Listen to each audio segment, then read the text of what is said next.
Current আছে আবার নেই। দিনে ৮ থেকে ১০ ঘন্টা বিদ্যুৎ নেই। রাতেও অনেক স্থানে ঘুম নেই। কারখানায় বন্ধ উৎপাদন। ২,০০০ মেগাওয়াট ছাড়ানো এই লোডশেডিং। কোথায় যাচ্ছে দেশ? কি হচ্ছে আসলে?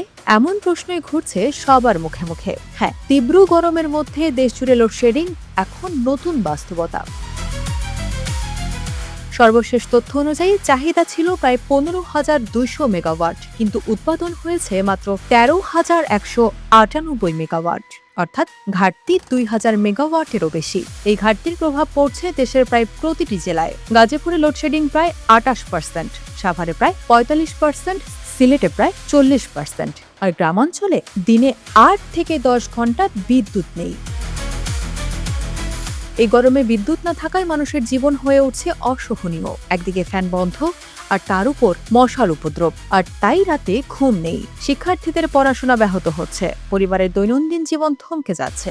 সবচেয়ে বড় ধাক্কা লাগছে শিল্প খাতে।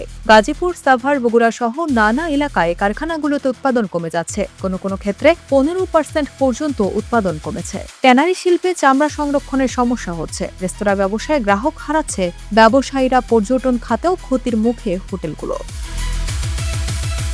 কিন্তু কেন এমন সংকট? এর অন্যতম প্রধান কারণ হলো বিদ্যুৎ কেন্দ্র বন্ধ থাকা। চট্টগ্রামে ২৮টির মধ্যে ৯টি কেন্দ্র বন্ধ, খুলনায় ১০টির মধ্যে ৬টি বন্ধ। আবার কিছু কেন্দ্র পূর্ণ সক্ষমতায় চলছে না। আর এর পেছনে বড় কারণ জ্বালানি সংকট। মধ্যপ্রাচ্যের সংঘাতের কারণে এলএনজি ও জ্বালানি আমদানিতে সমস্যা হচ্ছে, ফলে বিদ্যুৎ উৎপাদন কমে যাচ্ছে আর বাড়ছে লোডশেডিং। সবচেয়ে বড় ঝুঁকিতে এখন কৃষিখাত। বোরো মৌসুমে সেচ পাম্প চালাতে পারছেন না কৃষকরা। সময়মতো পানি না পেলে ধানের উৎপাদন কমে যেতে পারে, অর্থাৎ সামনে খাদ্য সংকটের ঝুঁকিও তৈরি হচ্ছে। লোডশেডিং অনেকের কাছে ছোট্ট একটা শব্দ, কিন্তু তার কত বড় প্রভাব পড়ছে তা এখন বুঝছে ভুক্তভোগীরা। শিল্প উৎপাদন কমছে, ফলে পণ্যের দাম বাড়ছে, কৃষি ক্ষতিগ্রস্ত হচ্ছে, আর সব মিলিয়ে মানুষের জীবন দুর্বিষহ হয়ে উঠছে। ভুক্তভোগীদের মনে প্রশ্ন এখন একটাই, আর তা হলো এই সংকট কি সাময়িক, নাকি সামনে আরো বড় বিপদের ইঙ্গিত? যদি দ্রুত জ্বালানি সরবরাহ ঠিক না হয় এবং বিদ্যুৎ কেন্দ্র চালু করা না চায়, তাহলে এই লোডশেডিং আরো ভয়াবহ রূপ নিতে পারে। আপনার এলাকায় কি লোডশেডিং হচ্ছে? উত্তর জানাতে পারেন কমেন্টে।